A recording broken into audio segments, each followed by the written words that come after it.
otherwise in our day-to-day lives. So how is it that our faith, what we believe, that God in the person of Jesus Christ, what He has accomplished, allows us to overcome the world? Good answers. What else do we have, Frank?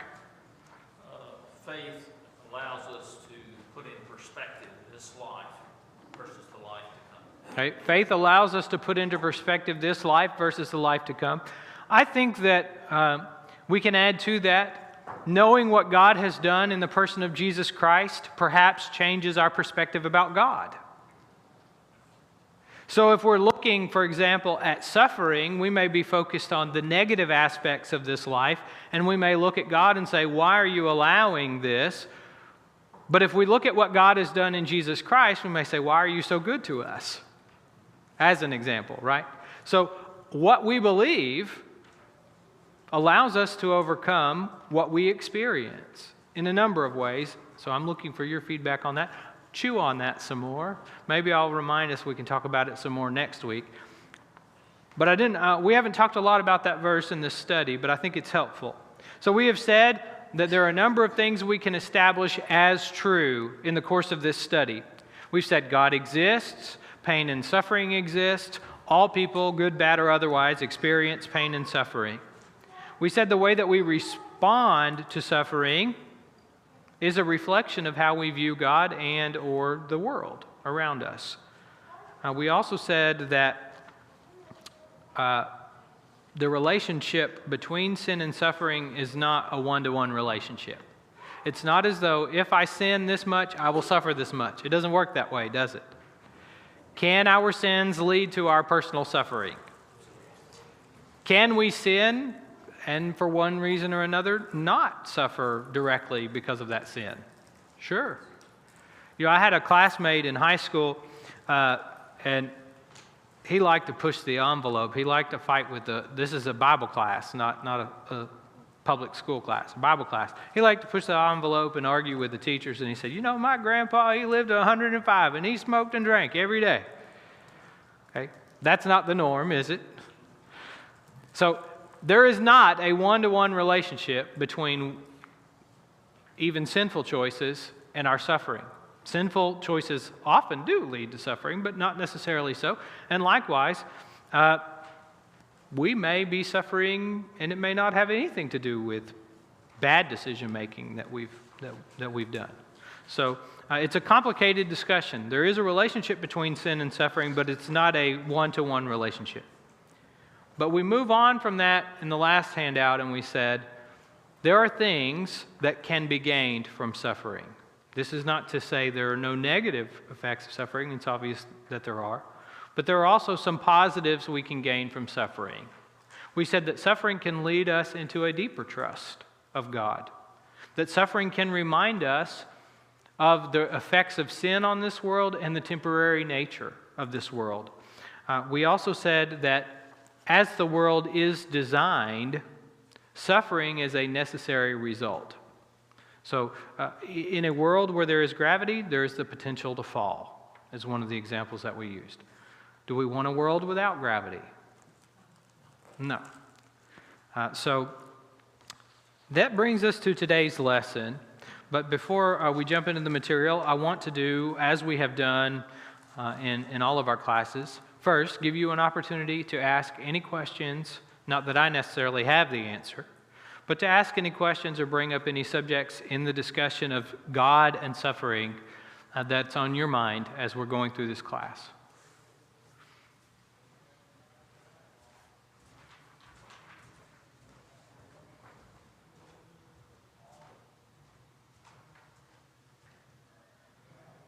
All right.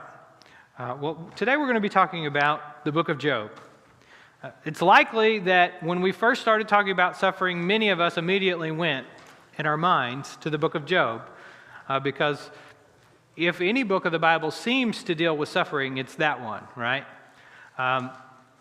So I'm not going to read what's on the handout. You can read it if you want to. But I think most of us understand the general flow of the book of Job, but we're going to go over that for a moment just to give ourselves a foundation here. We're introduced in the book of Job to this man, Job, and he is described like no one else in the Bible except Jesus. The language that is used for Job is he is about as perfect as a man can be. He goes above and beyond the call of duty. He is righteous. He is compassionate. He is conscientious. And then we find out that this adversary, Satan means adversary, appears in heaven, and God says, have you considered my servant Job? Now, why? We don't have the answers. Why is God pointing out a faithful person to the enemy? This is something I can't give you the full answer to. I can give you some thoughts, but Job says, or the adversary says, well, why would I think about him? You're not letting me touch him. And so God says, okay, you can touch him. You just can't take his life. Okay? So next thing we know, Job's children die. His livestock, which is essentially his wealth, perishes. Then Satan says, well, that's not enough. And God says, okay, you can affect his health, you just can't kill him. So then next thing we know, Job's got just wasting disease. And we go through the book and we find Job, his three so-called friends, having debates with each other about the nature of the world and God in light of suffering. And then near the end of the book, another young man appears. He gives some speeches, and then God appears, and then at the end of the book, Job's fortunes, I use that term loosely, are restored. Now, his children are not brought back from the dead, but he gets more children, he gets more flocks, so that's the story, right? If you suffer in this life, God will give you some more later. He'll just not. That's obviously not the point, right? So what are we supposed to take from this book? Well, as I said, we cannot answer all the possible questions around Job. And if you've ever read a detailed commentary, you may have gotten frustrated with the amount of questions that get asked that cannot be answered. I would suggest that the Bible wouldn't be a book from God if we had all the answers to it, but that's kind of beside today's point. There are different views on what we're supposed to take away from the book of Job, and what I've got on your handout today are two perspectives on the book of Job. I'm not saying that these two perspectives are necessarily in disagreement with each other, but these two perspectives that I've put on the handout bring out slightly different emphases when we're thinking about the book of Job. So the first one that I gave you is from a little book called How to Read the Book of Job by a couple of Old Testament scholars, John Walton and Trimper Longman. And in their introduction to the book, they say there are two real challenges presented to God in the book of Job. One of these challenges is presented by the adversary, and the other challenge is presented by Job in the conversation that he has with his friends. And in both of these, the book is inviting us to think about how we view God in the world in light of suffering. Okay? So the first challenge is from the adversary. He says, your policy, in so many words, this is what Satan is saying to God. Your policy of blessing righteous people is flawed because it seems to buy people's loyalty and righteousness. So this is what we read in Job 1, 9 through 11. Then Satan answered the Lord and said, does Job fear God for no reason? Have you not put a hedge around him and his house and all that he has on every side? You have blessed the work of his hands, and his possessions have increased in the land. But stretch out your hand and touch all that he has, and he will curse you to your face. So Satan is saying, it's not fair for you to bless the righteous. That's just like buying friends. Okay? Now that's the first one. Now before we talk about it, let's look at what the second one is. The second one is essentially from Job himself. After he begins to suffer, he says, it's not right for you to allow righteous people to suffer. And Job says in Job 9, verse 15, though I am in the right, I cannot answer him, that is my accuser. I must appeal for mercy to my accuser. And I want you to open your Bible to Job chapter 9. I didn't print it on the handout. It would have taken too much space. But Job goes into further detail in Job 9:20 through 24, and I'll ask a volunteer to read that for us. Job 9:20 through 24. When you get there and you'd like to, just raise your hand and read it for us.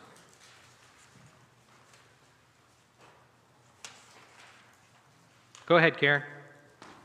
Though I am in the right, my own mouth will condemn me. Though I am blameless, he would treat me perverse. I am blameless, I regard not myself, I loathe my life. It is all one, therefore I say, he destroys both the blameless and the wicked. When disaster brings sudden death, he mocks the calamity of the innocents. The earth is given into the hand of the wicked. He covers the faces of his judges. If it is not he, then is he.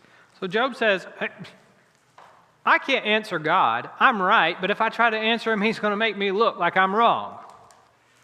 That's a pretty strong accusation against God, isn't it?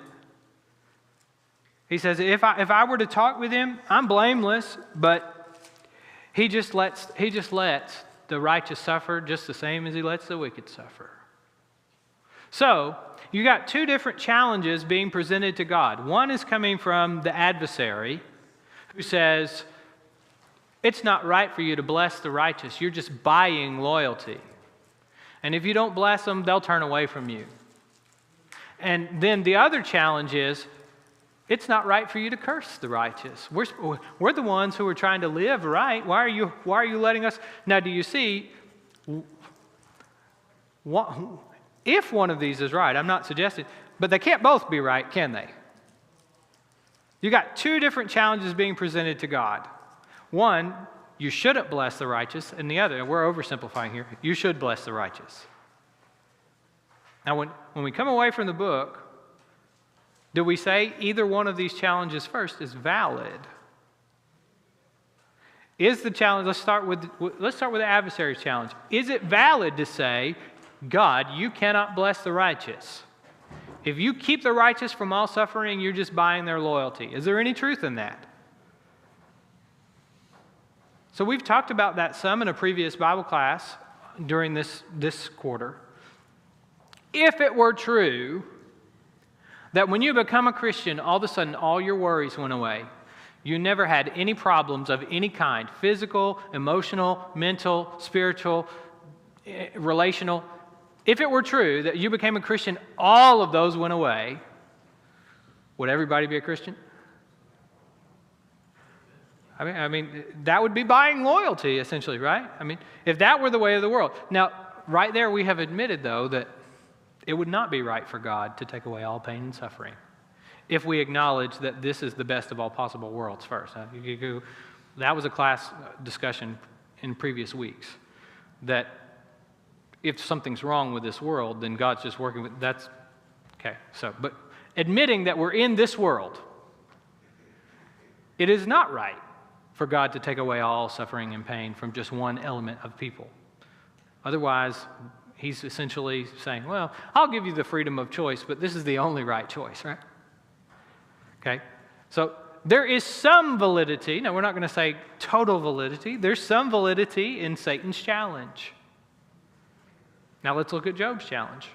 Job says, the righteous should not suffer the way that the wicked do.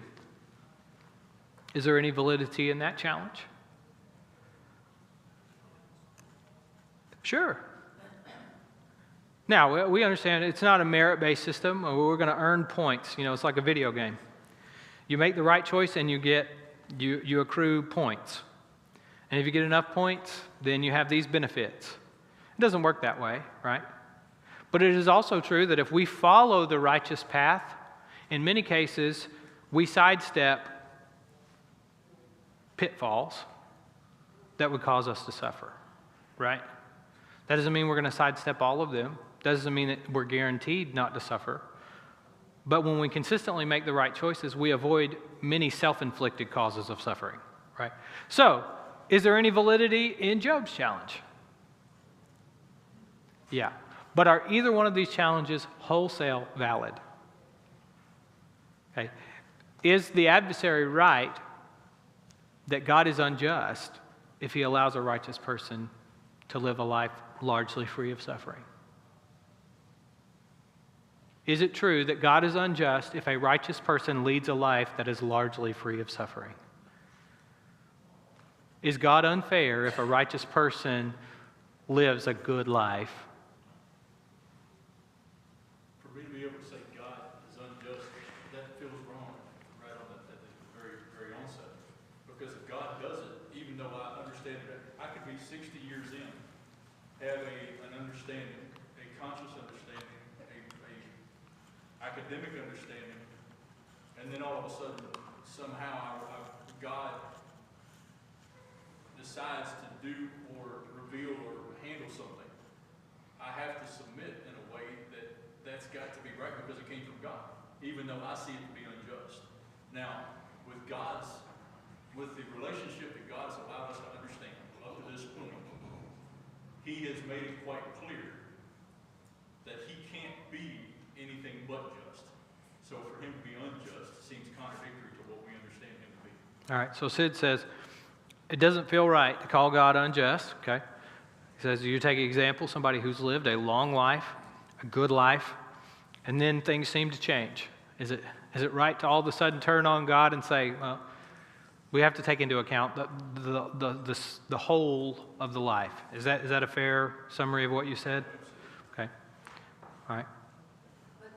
Go ahead. But sometimes when we do go through times of pain and suffering, can that also strengthen our faith? Yes. Because He helps us through it, helps us understand. You don't understand why it happens, Right. but it builds your strength in the faith that, God knows what He's doing. Yeah. And it builds your faith. Yeah, so Karen says, when you go through those things, you may not understand why, but as a believer, your perspective allows you to grow and learn and trust God more deeply because of that suffering. Jesse? To that end, we as the righteous do not suffer like the wicked. Right. We have hope. Mm-hmm. The wicked do not. So, Yeah. we So, suffer the same amount. sure. It's possible to suffer the exact If we were to same quantify the suffering, so Jesse says, you can keep going here. Yeah. Jesse says, we may suffer the same amount if you're looking at quantity as someone who doesn't believe, but we don't suffer in the same way because of the hope that we have. I think that goes back to opening with that verse, 1 John 5:4. Our faith overcomes the world. So continue on. Yeah, so like you said, on face value, it's not that God is unjust. God is just. Mm-hmm. But in the way that we suffer, the righteous have the upper hand. We have that hope. We have something to look forward to. Like you said, this world is not. Mm-hmm. Even if we didn't suffer at all ever Mm-hmm. in this world, it is still not as perfect as what, Mm-hmm. what God has promised us. Mm-hmm. So she says, even if we never suffered, this world still isn't the best of what we will experience as believers, right? So that's the adversary's claim. God is unjust for blessing the righteous. Well, the rain falls on the just and the unjust. There are wicked people. We sing one of those old songs we sing talks about the people who are not doing right. They're experiencing good things too, right? I can't remember the words of that. Tempted and tried, we're often made to wonder why it must be thus all the day long, while there are others living about us, never molested, though in the wrong. They live from the other side. It looks like they're living a great life. Now the truth is, if you're living in sin, there are going to be consequences whether we see them or not. That's okay. All right. So, looking at Job's challenge, though, Job says, "You're unjust for allowing righteous people to suffer." And that goes back, I think, to what Karen said, among other things, right? What if allowing us to suffer is part of the way that God is blessing us? Frank? An example of that is if you take a child and completely protect it in a bubble so that it is never exposed to the germs of the world or the possible knee bruising or anything else, that child grows up and will die. It has no training. It has no background. It has no growth. out of that. The Bible teaches us that our spirit, our character, our soul develops through the trials of this life. It is actually part of God's plan. So Frank said, if you take a child that's completely protected in a bubble, never any exposure to any harmful anything, that ultimately that child is completely unprepared for real life. So one of the things that I think I've mentioned before, this is not my language, this is a language of people that I've studied, that this is the perfect world for soul making. So if we're thinking about this world as preparation for eternity with God, this world necessarily involves adversity, because that adversity trains us for what is to come. So if this world were made to be heaven as it is, we might not call it the best of all possible worlds. But because it is made to prepare us for life with God, it is the best at doing that. Does that make sense? We have to think about the purpose for which God made this world. All right, so any other thoughts, questions, or comments that you have about these first two thoughts here on the book of Job?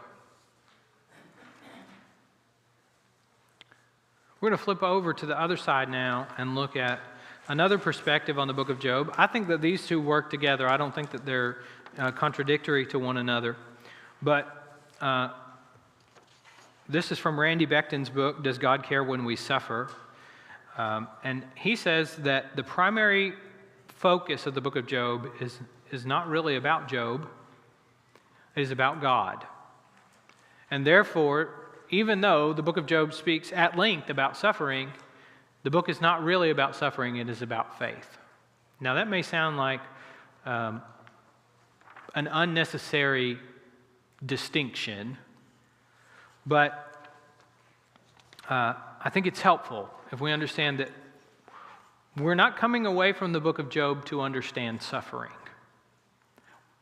I would suggest we will never fully understand suffering. We are coming away from the book of Job to understand faith. Now, will we ever fully understand faith? Probably not, but we're going to live faith. And the faith is going to equip us, it's going to aid us when we encounter suffering.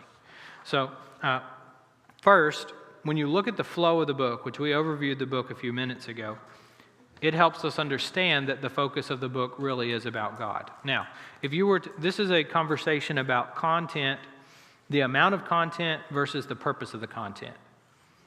The bulk of the book of Job is this series of speeches that occurs in the middle. Job and his three friends debating with each other about why he's suffering. That's an oversimplification, but that's essentially what's happening.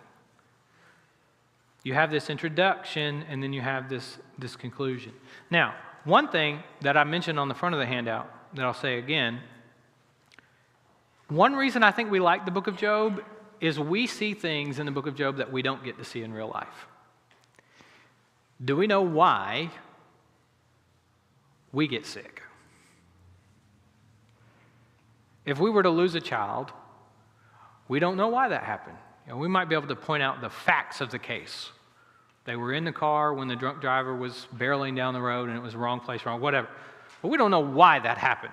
Is there a why for that? As far as we're concerned, there probably will never be a satisfactory why. We've talked about that in the class. But in the book of Job, we get to see the why, don't we? Job doesn't get to see the why, but we get to see it. We get to see that the reason Job is suffering is because God wants to show the adversary. Now, this sounds cruel, but it's not. That faith is not, oh, look, there's that word, faith. Faith is not the result of circumstances. So it's not really a book about suffering, is it? It's a book about faith. But we like the book of Job because we get a picture into the wide. But who doesn't get that? Who doesn't know what's happening in heaven? Job doesn't. And that's the reality of it. We don't know that unless it's revealed to us. So, you look at the book of Job and you say, the first chapter tells us what's happening in heaven.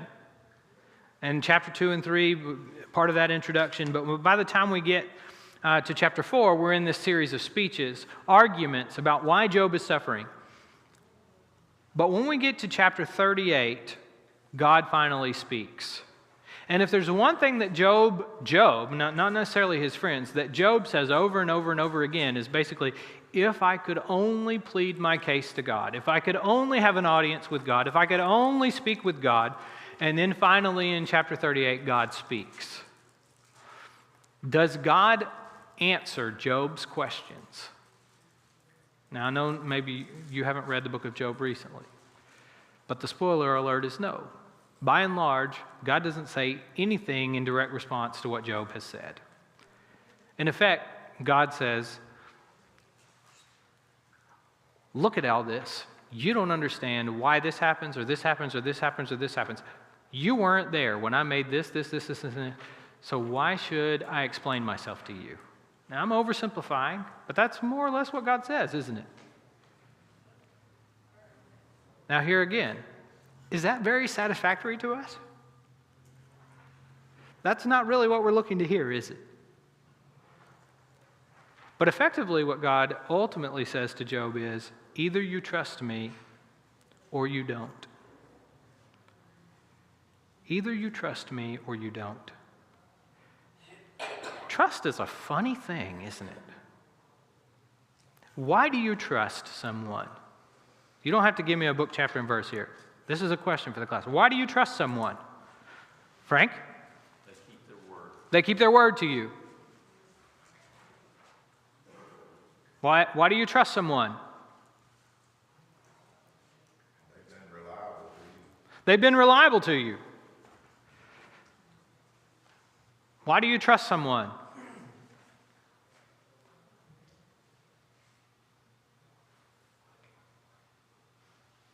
Maybe you know that you have the same commitment. So, maybe within, they keep their word, they've been reliable. You know that you share a commitment with that person to the same goal. You may, now as human beings, you may imperfectly strive for that goal, but you know that you're committed to the same thing. So they're a trustworthy partner, okay? What else, Karen? That's pretty much what I was going to say. Yeah. You have the same situations, beliefs, or faith. Mm-hmm. Yeah, you have a common mindset or common belief system. Yeah. Okay, so when, for example, when I was in marriage counseling and when I was trained to do marriage counseling, they talk about some of the big areas of conflict, and one of those is are you on the same page religiously? Are you on the same page with regard to the way that you discipline your children? Well, that's really about how you view the world, isn't it? So if you have a different worldview, it's going to be harder for you to cooperate, right? So you trust someone because you have a shared view of reality. So God says, Job, really the question is, do you trust me? Job doesn't know what happened in heaven. Would Job, if he could have been a fly on the wall in heaven and seen the interaction between the adversary and God, would he have been happier or less happy about his circumstance?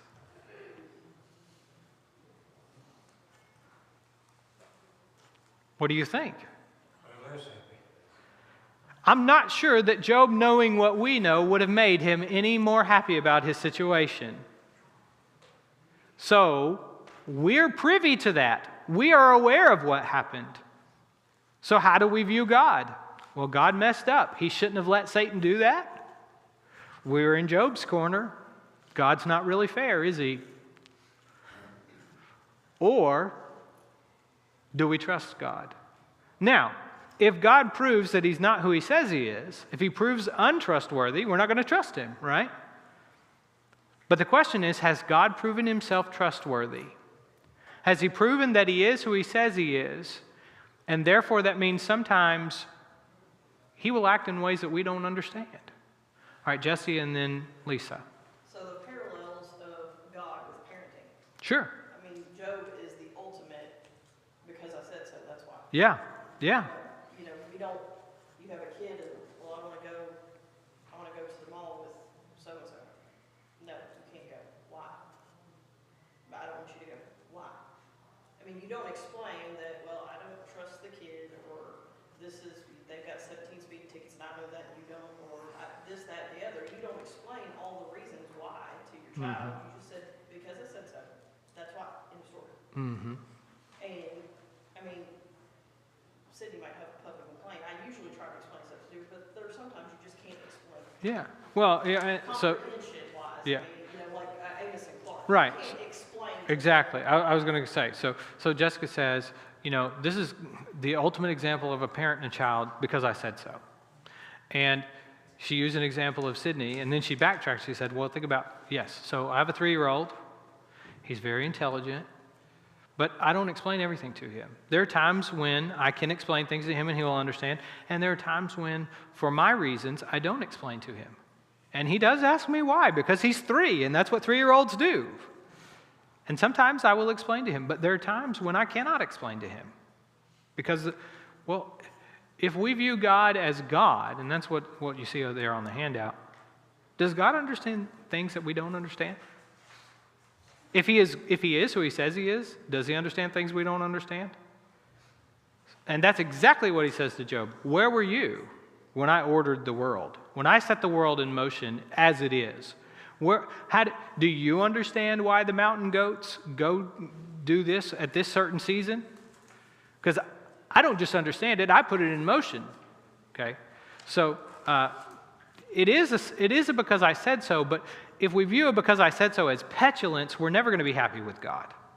If we view it because I said so as a result of the Creator's comprehension versus the child's comprehension, then we might be able to find some comfort. We might be able to. What if we found comfort in the fact that God is in control of the world instead of being angry at God for ordering the world as it is? Lisa? I believe in God, I believe in Satan. They both exist. There's one reason that I would choose God over Satan.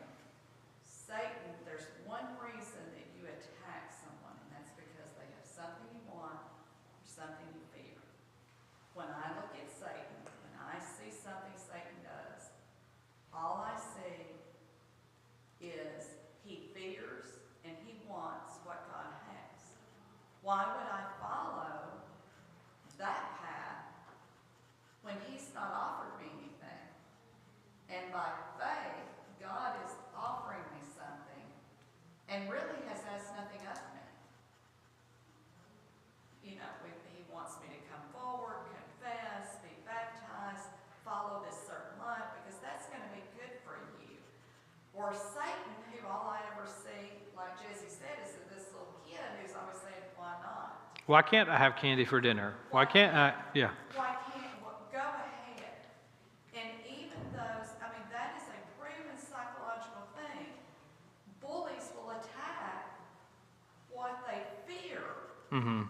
before they attack something there. Because if I'm assured of myself, if I'm a self-confident person Mm-hmm. or entity, why do I care what God does? Yeah. So I'm going to recap what you said. So Lisa says, God is real, Satan is real. Am I going to listen to Satan, who is attacking either what he fears or what he wants? Or I'm going to listen to God, who has been generous, right? So, we asked that question, would Job have been happier if he could have seen what was happening in heaven? Perhaps not, but did you notice the grace grace is on my mind a lot because of our preaching theme for this year. What did God say to Satan? Oh, you can touch him, but you can't. God still restrained him. He still restrained him, didn't he? And he didn't have to do that. Now, we don't understand maybe everything that's going on in the book of Job. I don't claim to understand it all. But even then, God didn't give Satan complete free reign to do whatever he wanted. But I think it comes back to what you said, Lisa. Does God want what is best for us? This is the nature of our faith. Do we believe that what God is asking of us is not really that we earn anything from him, that we earn his favor, but really he's saying what God gives us to do is for our best. And Satan says, you can do anything you want. But we know the result of those things, don't we? Going your own way, doing whatever you want, is not going to lead to a better life. God says, do these things because it will lead. It will lead to a better life, right? So what God tells us to do is not God saying simply because I told you so. He's given us, in many cases, the reasons why. And even when he doesn't give us, in a specific case, the reason why, when he does give us reasons, it always points to him wanting the best for us. So the nature of our faith is that we trust when he doesn't tell us why, that he still wants what is ultimately best. Now, what is ultimately best is not the same as what is in the moment best, is it? And that's where the difference comes in. Alan, you had a comment? Well, you look at non-Christians, they'll look at you and say, well, why, if there's a God, a trusting, loving God, why does he have this happen? Why does he let this happen? And I tell them, you've got to have faith that God knows what he's doing. We don't know everything about God. We'll never know. But if you have faith in God, you realize that God knows what he's doing, and he knows the end result. And I've told a couple people that God knows what he's doing. And I know my brother and my sister-in-law, they had a stillborn baby. And that was the first thing that came out of my brother's mouth was, why did God let this happen? Well, back then, I couldn't. I don't know. But now, God has a reason for everything. It's not that it's just spontaneous. God has a reason. So we say, Alan says, when I talk to people and they want to know why does God allow these, it's a matter of faith. So, and he says, God has a reason for everything. We won't know the reason, right? And there are people who say, well, if your God, and this is the non-believer, if your God has a reason for allowing children to be stillborn, he must not be very good. Okay? And you understand on some level where a person is coming from when they say that, even if you don't agree with it. So that's where, again, I'm going to say, I'm going to assign, my faith says God always wants what's best. How he works that out, I have to trust him, right? Is God responsible for the stillborn child? Then we start getting into the blame game, don't we? Does the blame game ever provide any satisfaction? So, but let's stop here. We're getting ready to run far over time, and say the book of Job is not for people who don't believe in God. Okay, there are conversations to be had with the person who doesn't believe in God. But the book of Job is written for people who already believe God exists. They're not questioning his existence. They may be questioning his judgment, but they're not questioning his existence, okay? So take that for what it is. Satan, for all the negative we would say about him, he knows God exists. He'd be happy if you don't believe God exists, but he knows God exists, okay? So the book of Job is for people who already believe God exists. That's just... In other words, saying to the non-believer the answer to why God allows suffering is because he knows better than we do is not going to be a satisfactory answer. But I'm not talking, I hope, this morning to people who don't believe in God. And I'm not suggesting that if you are talking to someone who doesn't believe in God, that the best answer is to say, well, you just got to trust him. That's not the place to start with a non-believer. Okay, I don't want us to leave with that impression, because that's not, the book of Job is not aimed at non-believers. All right? Okay, Lord willing, we'll be back together next week to discuss more. Don't forget, think about how 1 John 5:4 applies to the discussion of suffering. How has God equipped us to overcome suffering as believers? Coffee and donuts in the fellowship hall, and we'll be back at 11 for worship. Thank you all.